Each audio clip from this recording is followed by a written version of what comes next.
SS California strike. The SS California strike was a strike aboard the ocean liner SS California from 1-4 March 1936 as the ship lay docked in San Pedro, California.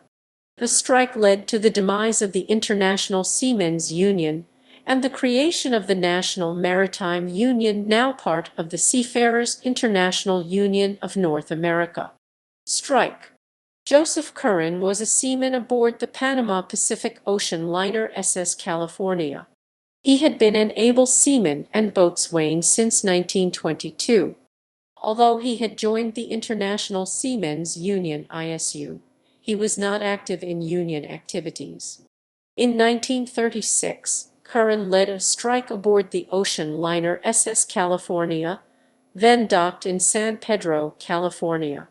Curran and the crew of the Panama Pacific Line's SS California went on strike at sailing time and refused to cast off the lines unless wages were increased and overtime paid. The strike was essentially a sit-down strike. Curran and the crew refused to leave the ship, or the owners would have simply replaced them with strikebreakers. The crew remained aboard and continued to do all their duties except cast off the lines. The California remained tied up for 3 days. Finally, United States Secretary of Labor Francis Perkins personally intervened in the SS California strike. Speaking to the crew by telephone, Perkins agreed to arrange a grievance hearing once the ship docked at its destination in New York City, and that there would be no reprisals by the company or government against the Curran and the strikers during the SS California's return trip. But Perkins was unable to follow through on her other promises. United States Secretary of Commerce Daniel Roper and the Panama Pacific Line declared Curran and the strikers mutineers. The line took out national advertising attacking Curran.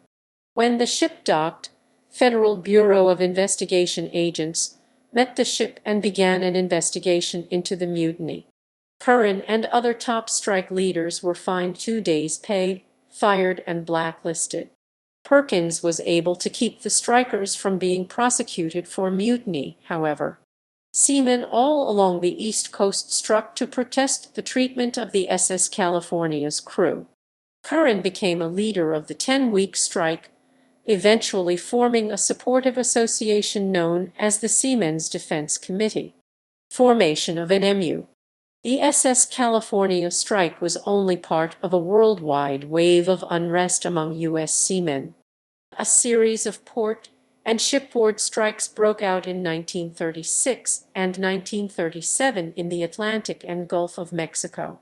In October 1936, Curran called another strike, the 1936 Gulf Coast Maritime Workers' Strike, in part to improve working conditions and in part to embarrass the ISU. The 4-month strike idled 50,000 seamen and 300 ships. Curran, believing it was time to abandon the conservative International Seamen's Union, began to sign up members for a new rival union. The level of organizing was so intense that hundreds of ships delayed their sailing time as seamen listened to organizers, signed union cards. In May 1937, Curran and other leaders of his nascent movement formed the National Maritime Union.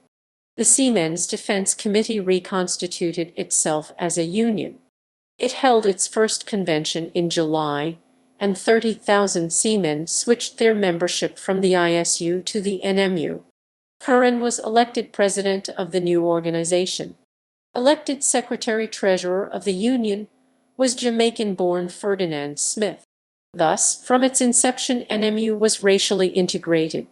Within 6 years, nearly all racial discrimination was eliminated in maritime hiring, wages, living accommodations, and work assignments.